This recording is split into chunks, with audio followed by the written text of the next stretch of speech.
Hi, everybody. Welcome to the Just a Person podcast, a show that explores life's highs, lows, and in-betweens. I'm Madison, and this week's episode contains 2 parts. In the first half, I sat down with Katie a few days before she gave birth to discuss her expectations before becoming a first-time mom. And in the second half, we discussed her birth story and what motherhood has been like for the first 2 months. Thanks so much for listening, and enjoy the episode.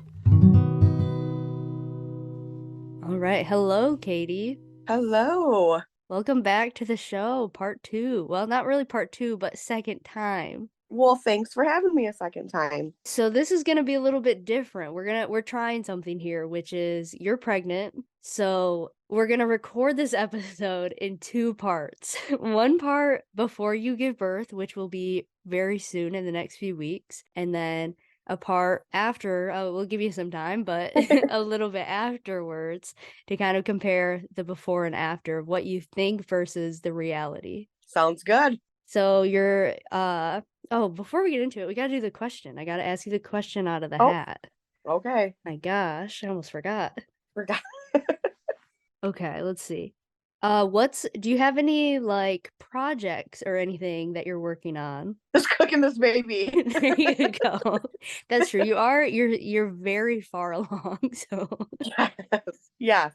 Just no, the projects have pretty much been done in the anticipation of the baby coming. So not really much going on right now. Well, you bought your house not like super recently, but you had a lot of projects with that, and now you've got your baby.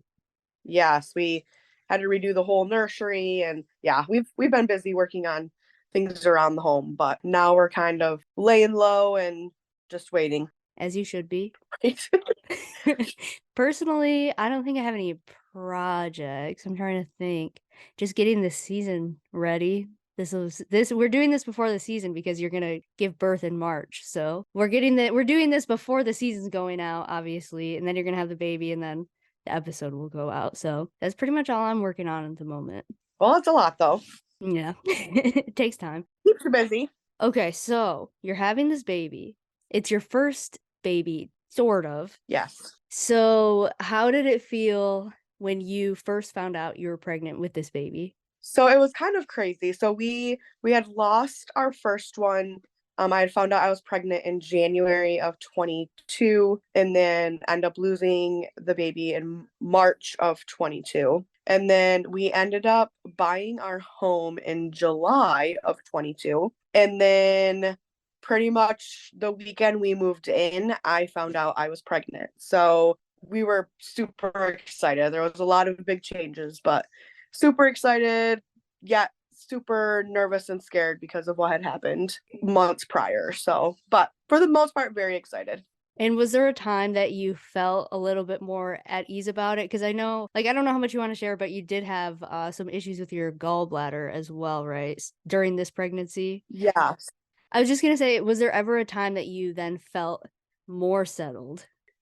Honestly, no. I think after you get a little bit more I don't know how to say that. Like after having a miscarriage, it's always in the back of your mind. So you're always worrying about that. And, ultrasounds are like far and in between. We had one at 7 weeks with this one, and then we didn't have another one till 19 weeks. So, and then during that time, it's not like you're feeling baby move or anything. So you're always worried about that. And still to this day, I still am just worried about it. So I'm not sure that I've ever just been okay. But yeah, I had a gallbladder attack at like 9 weeks, and thankfully it went away like with diet and some medicine. So I didn't have to have surgery because that was a big to do, as the risk of another miscarriage in the first trimester is quite high if they would have had to perform. So no, never. For me, it never went away. So like I said, even now I'm 36 and a half weeks and I'm still nervous about things. So yeah, that does seem like a long time between 7 and 19 weeks to have no ultrasounds. Yes. Crazy. How often do you have them after that?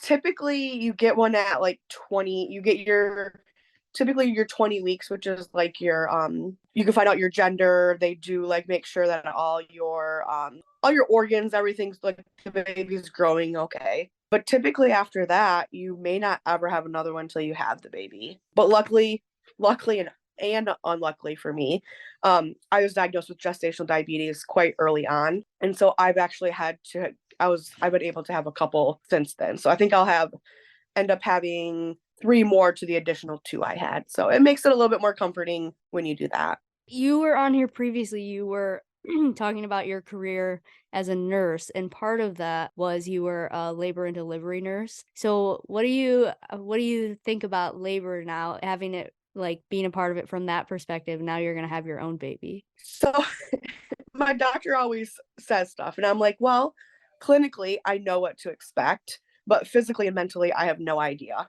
Being it's the first, like, he'll ask me things, and I'm like, I don't know if it's normal. Like, this is my first one. So I think it's actually helped calm some of my fears and anxiety related to delivery as I've been there. So not that I've experienced, but I kind of at least know some things that could happen, will happen. So I think that kind of is easing some of that. Yeah, you know a bit more about like just like things that can go wrong and how they'll take care of it, or like maybe you have a bit more trust in the doctors and nurses than someone that has no idea. Right. Right. What are some things that you're looking forward to about being a parent for the first time? You know what? I've just always wanted to be a mom. I don't know, just being able to have that relationship with the child and just watching them grow. And I know things, are not always going to be good, but I'm just honestly really looking forward to holding him and just having a child. Obviously, I don't know, like obviously there's things to be nervous about, but is there anything like in particular you're nervous about? I mean, you're just going to be having at the point of this interview, it's just a baby, so Right. So, like, I guess, like, I'm nervous about the delivery. Like, he's measuring quite big, so the potential for a C-section is there, and a C-section, is a major surgery. So it's just, also just having a natural delivery. There's a lot of things that go on. There's a lot of things that could go wrong. So I think knowing those things, like I said, is a good and a bad thing from having that experience. But that's probably where most of my anxiety is actually the delivery of the baby.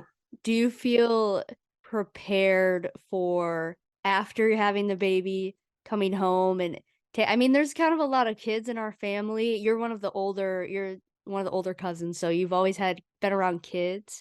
Is that something you feel pretty prepared for?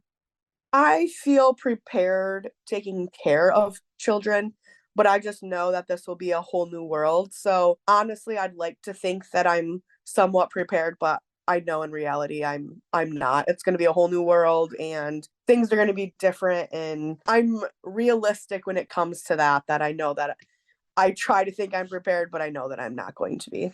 Yeah, I think there's only so much you can prepare for something that you've never done until you just do it. Exactly. And it's different taking care of your nieces and nephews and cousins than it is actually being with this child 24/7 and having to do everything. So, Yeah, the people you get to send home at the end of the day. exactly. You're not up all night with them and yes, yes. Yeah, you know what though? You used to work nights, so maybe that has prepared you a little bit to just be up all the time. Well, and I'm up probably for the last month. I've been up I'm up all the time in the night. So, I think that's one of the good parts about the end of your pregnancy is I think it prepares you a little bit for those late nights because you are up going to the bathroom or insomnia or just can't get comfortable. So, yeah, you get kind of sort of prepared. It's like your body knows a little bit what you're about to do, so it just gets you ready for it. Exactly. I guess I wouldn't know, but like you've been around a lot of your friends have kids, all that stuff. Do you have any expectations for what having a baby will be like just besides being up all the time? Not really. I mean, I just know that it's going to be a whole new part of life. It's a whole new chapter. There's, going to be good things and bad things. Whether you breastfeed or bottle feed, that's a whole aspect of change too. I don't think there's any expectations. I just think I don't know. Sometimes I think it's okay not to have expectations because I don't know. I don't having a child is I think a different thing than going to have expectation as I'm coaching or having in my career because you're just things change by the minute some days. So I'm not sure that I have expectations. Like I said, I just know that the lack of sleep, the crying, the fact that they say they grow up so quickly from baby to further on in life, so just trying to enjoy it instead of stress about things. Yeah, I feel like too if you set expectations and then you have the kid and then things aren't turning out the way you thought based on like what other people are doing or whatever, then you just think that you're doing it wrong or like something is wrong when in reality it's just you everybody literally everyone's different and now you're introducing a new different person into the equation. Right. Everybody just has a different parenting style. Like there's not really any two that are the same. Everybody's different. So you just kind of I think you probably learn as you have ideas, but you learn as you go when you have your first kid. Do you have any although people are different, do you have any parenting role models or things that you're gonna try to take from other people that you think might work? I don't know if I have any I guess it's hard because it's not like I'm around. I'm the type of person though, like I don't want to hold my child every time they cry. Like let them cry in the night. Then they'll more likely to stop. My sister-in-law does that with her youngest. And I just don't like. Obviously, I want to cuddle them, but I think when it comes to sleep, just kind of those people that I know that have just like kind of let them cry it out in their bed, even though it's hard as a parent and probably annoying because they're crying. But I think from what I've heard, that is kind of the best way to get them to kind of sleep on their own and sleep through the night. Yeah, let them learn how to self-soothe. I think that's the tricky thing about kids is that they cry about everything because they don't really know what's going on. They're not like, nothing's happening, you know what I mean? So Right. you wanna help them, but, like, nothing's going on, so sometimes they just have to cry. Exactly. Or, like, they didn't get the toy they wanted, and they cry for 10 minutes, and then they're over it, and it doesn't happen again. Exactly, because they don't remember. They don't even know what they're crying about, really.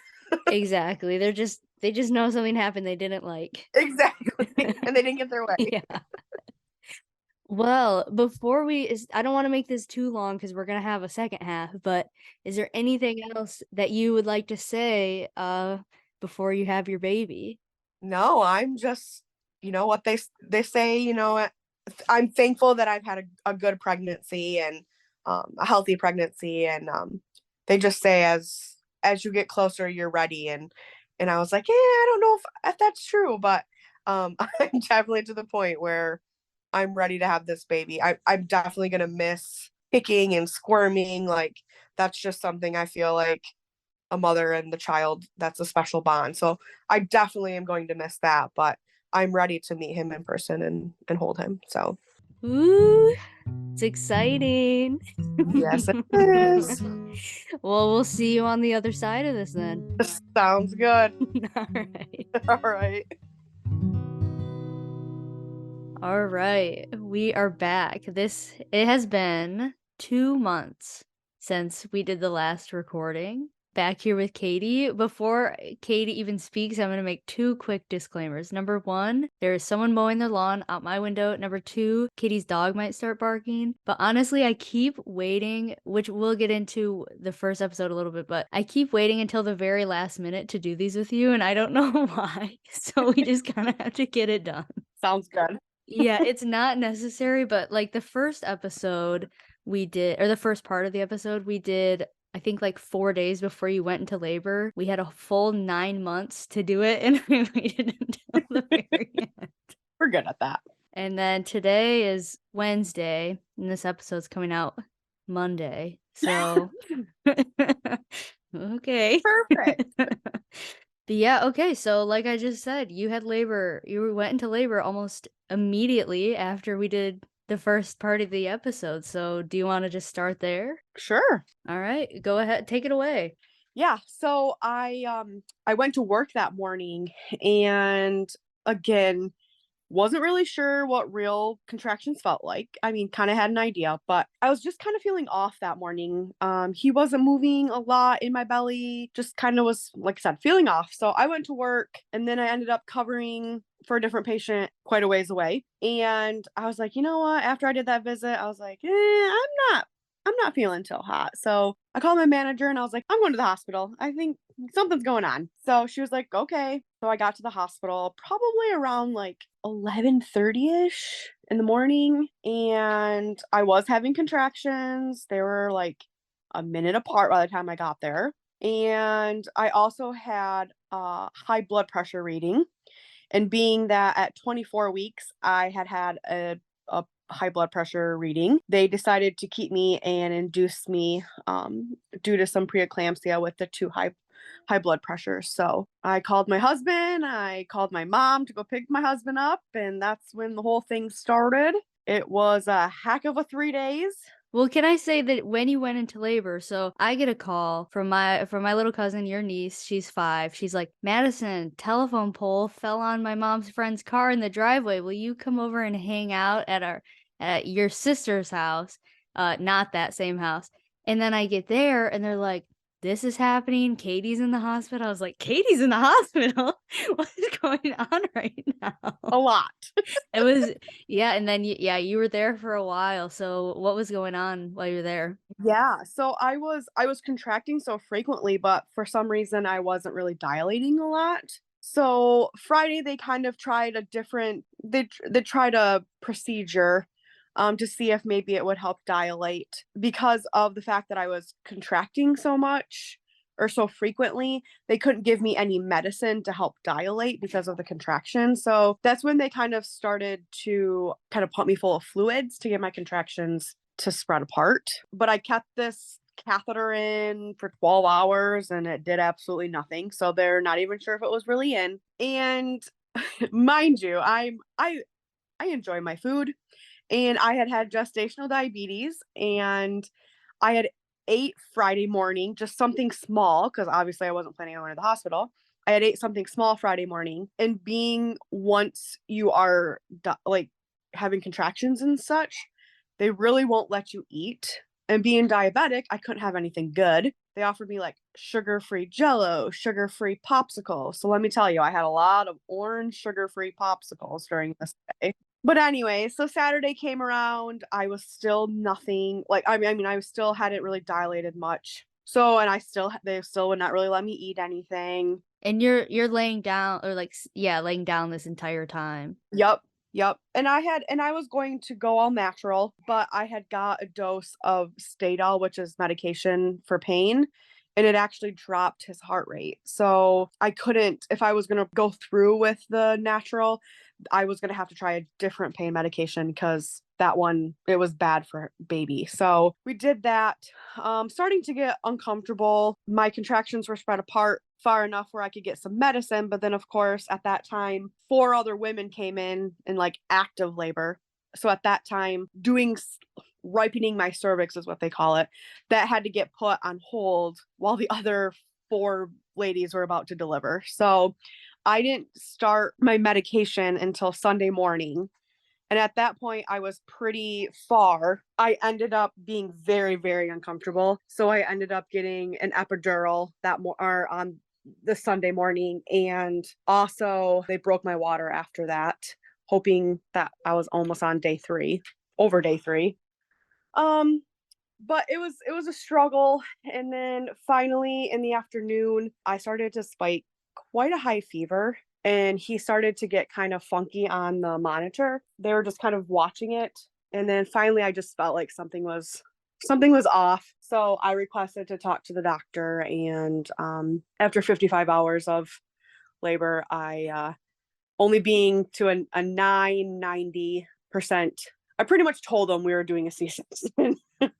I said we're to the point where I can't do this anymore. I was extremely uncomfortable, having a lot of back labor. So we went in, and at 5:10, we had our little peanut. So yeah, that was the labor story. Yeah, that's crazy. Did knowing all the like, as we previously discussed, you were a labor and delivery nurse, knowing all that during that time, did that make you feel better or worse? Worse because when I started to get a temperature, I knew that having a temperature is not like running a fever is not safe for a baby.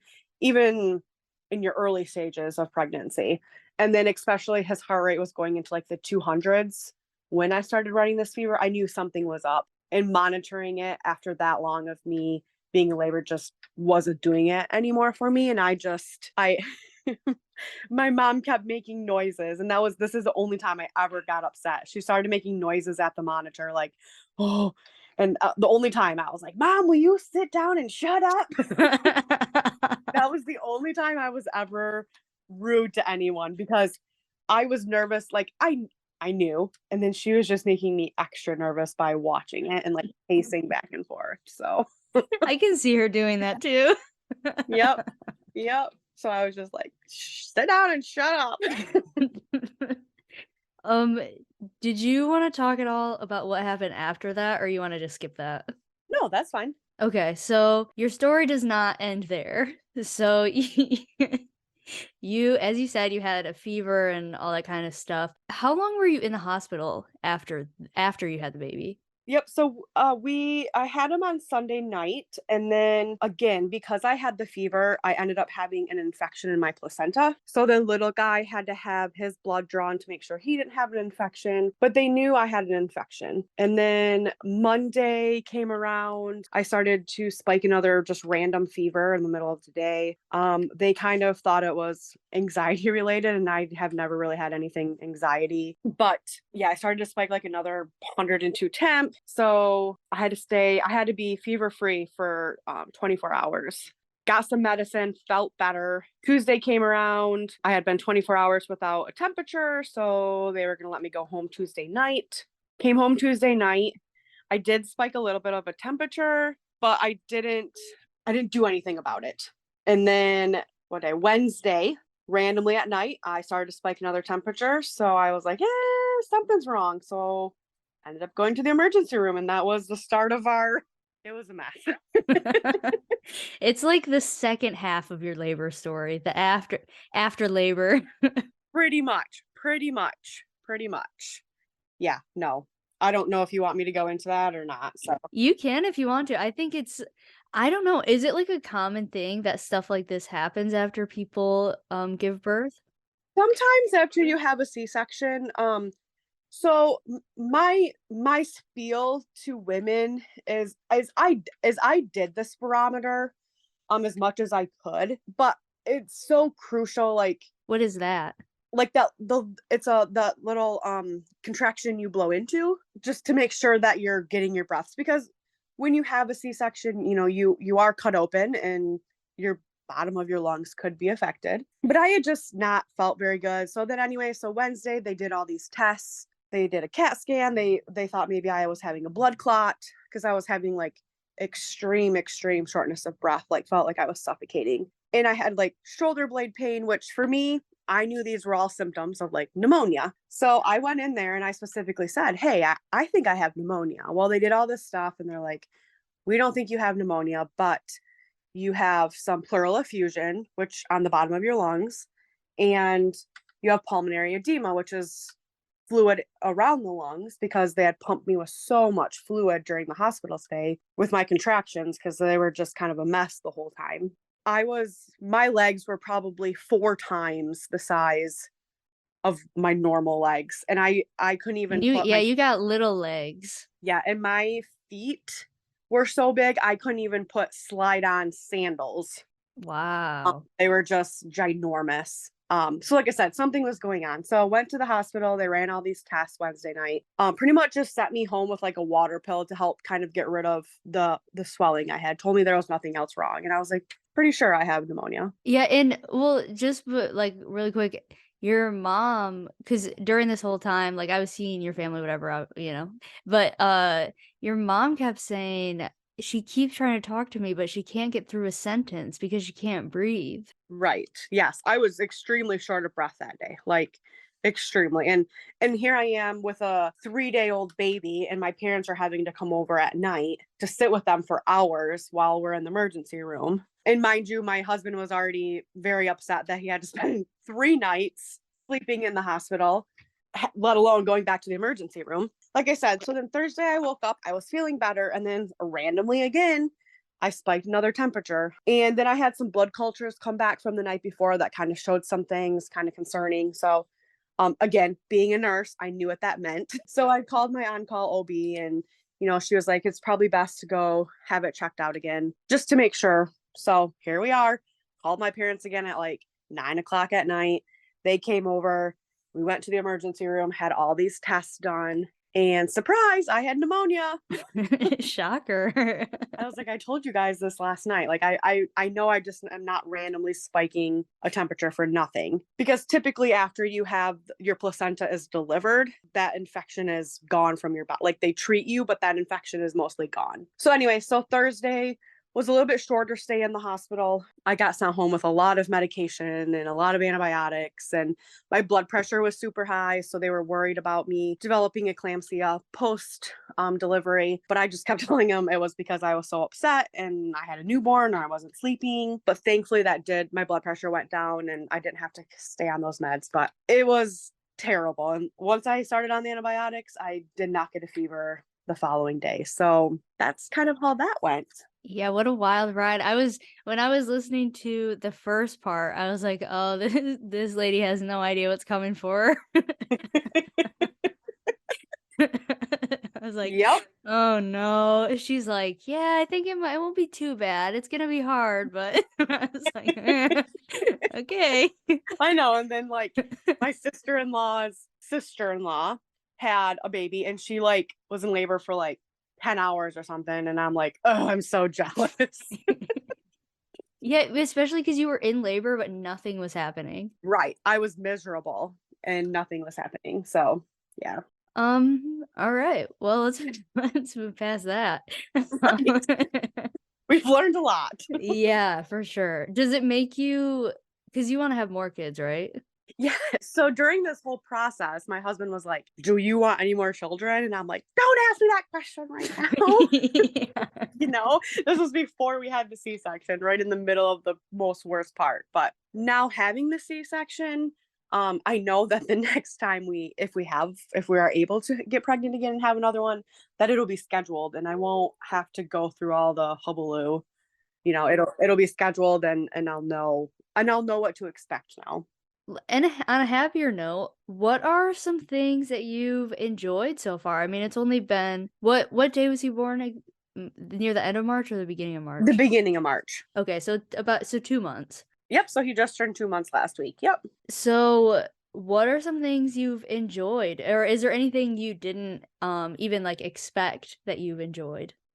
I think I talked about it earlier in the first segment, like being older and having a child, your first child. I mean, it's probably not ideal for some people. I know they want to get young, but I think the maturity level that comes along with being older really has helped me be a calm, collective mom. Like, I am so grateful that he is not a fussy baby. I mean, he's pretty much sleeping all night, right? I mean, he's been sleeping all night for the last probably 2, 3 weeks. He gets up, kind of early morning, but we're trying to get into a little routine with him, and he's been sleeping like 8 hour stretches. So I mean, it's rough the first couple of weeks because you're getting up every 3 hours to feed him, every 2.5, 3, depending on what. And being that I was so sick, I was not able to produce any milk, so I was not able to breastfeed, which kind of has been a good thing with me being so sick because that would have been terrible having to breastfeed while I was not home. So it kind of worked out. So we're bottle feeding him and he's growing because I know how much he's getting. But he's I can't complain. So I don't know, like, yeah, it's rough when, he gets up or he's fussy. But like I said, typically he only cries when he's hungry or he's pooped or has a wet diaper. So he's a good boy so far. I've heard a lot that it's like little kids like that are kind of the hardest because you don't really know what's wrong when they're crying. You can't always tell because they can't tell you what's going on. Is that something you feel is pretty true? Yes. Yep. And we're on his third formula with him just because his other formulas were just making his belly so upset. his pooping was way off. So we're on our third formula, and so far it's working fairly well. He's not as gassy, not as upset, like belly upset. So that's been good. Yeah, that seems like something that's pretty common too, is a lot of people that they have to try so many different things because especially when you're I don't know, when you're a kid, you're new and everything it's just like you gotta figure all that out. Well, and we went from like regular formula to like the hypoallergenic formula to where now we're just doing soy. So I think it, and you kind of hear it more so a lot more these days, is that the regular milk really upsets these babies' bellies. Like you're kind of more leaning towards the soy milk area because it's a little bit easier on their bellies. Besides having to figure out what to eat, like, you make kind of every I mean, he's just a baby, but you make kinda every single decision for this other person that is not you. Is that, like, kinda weird to get used to? That you, like, you have to because he can't do anything by himself, like, you have to constantly consider all the things you have to do. I think my biggest thing was like driving with him because I was just when I first had him, I was just I don't know what the word is, like not hesitant, but just like very careful in my actions and driving just because it scared me. I wasn't it wasn't just me anymore in a car. Like I had a baby. I'm very aware of my surroundings, but I feel like I was hyper aware because I was just like, I got a baby in the back seat. If anything happens now, it's not just me. So Yeah, that's interesting, I've never thought about that, but yeah, they can't protect themselves or no. they can't see anything coming. I didn't know that babies can't see. Yeah, they can see, I think it's like what? After a while, it's like 8 to 10 inches away from their face. Like he's just now starting, like he's been smiling like crazy, and that's one of the coolest things.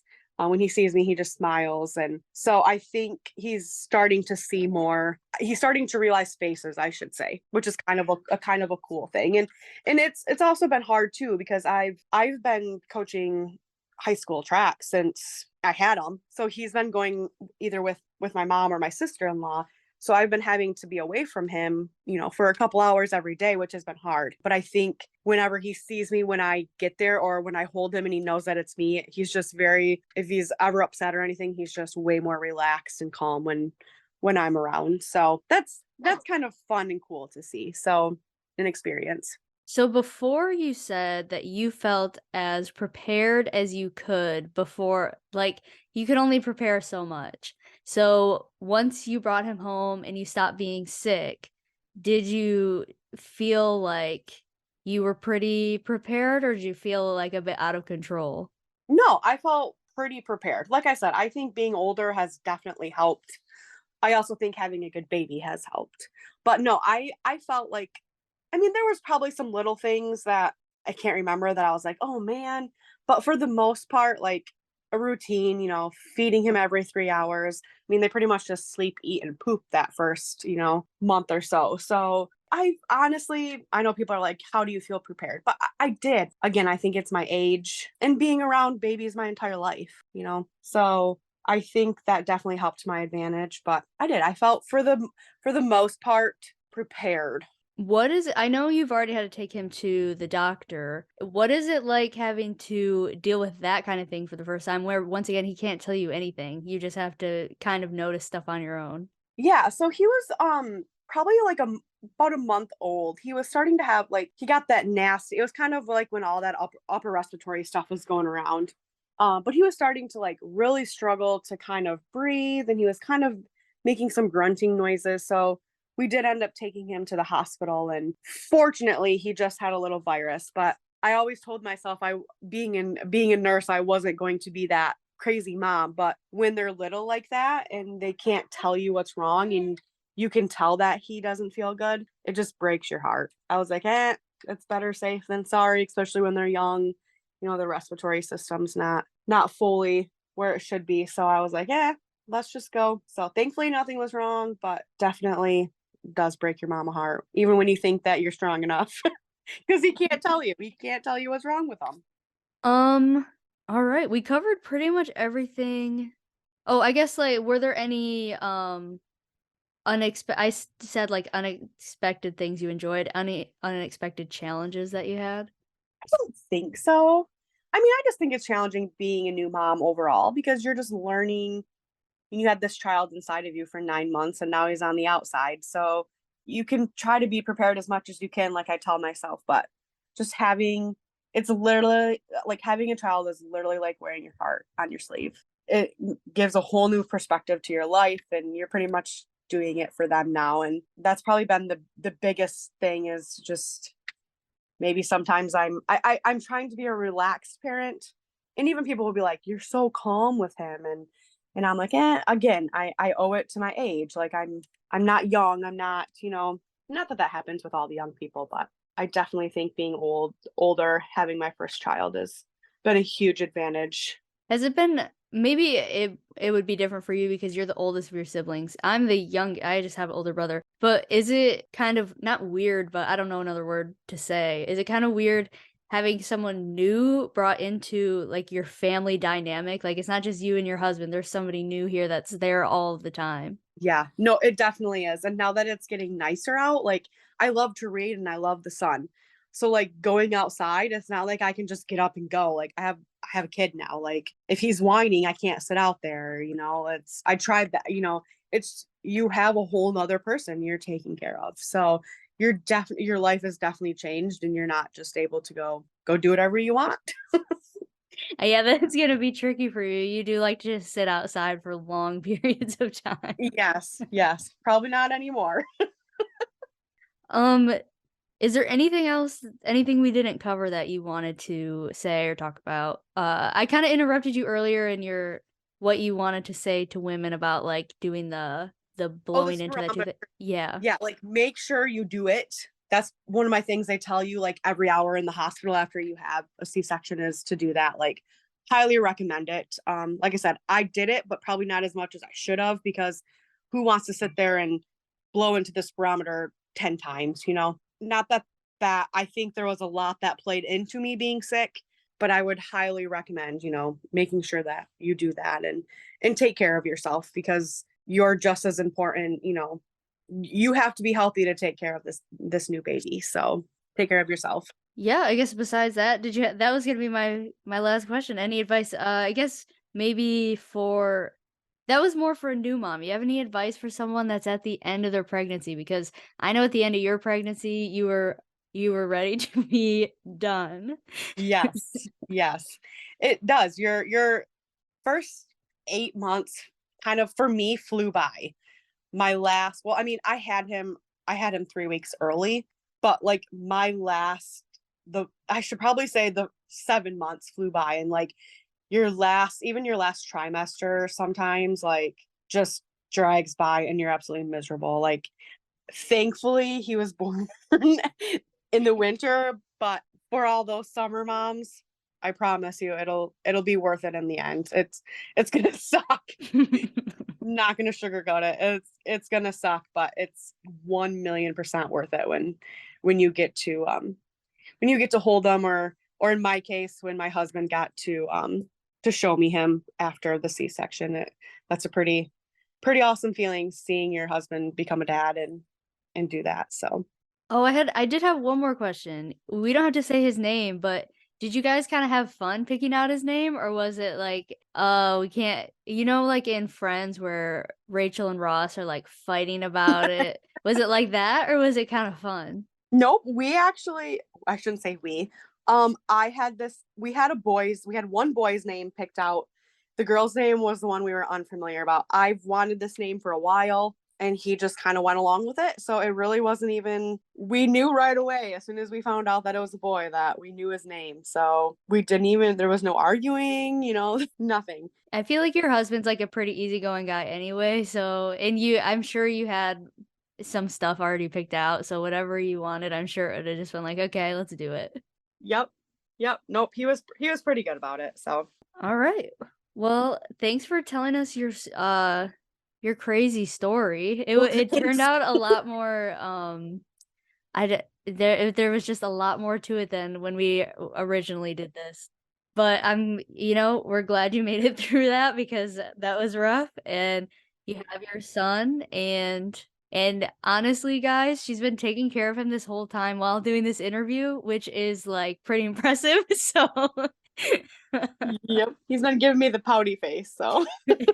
And now, I mean, that's what moms do, right? You're doing 20 Right. things at one time. I'm pretty good at multitasking now. So, and now you get to celebrate your first Mother's Day. Yes, I'm excited. Yes. Thank you for being on here. And again, Well, thank you for having me. anytime. And we'll talk to you later. All right, thank you. Thanks so much again to Katie for being a guest on the show this week. If you have a story you want to personally share on the show, want to be read on air, or a topic you'd like to see discussed, find us on Instagram and Facebook at JustAPersonPod, or send us an email at justapersonpod@gmail.com. And we'll see you next Monday with another new episode.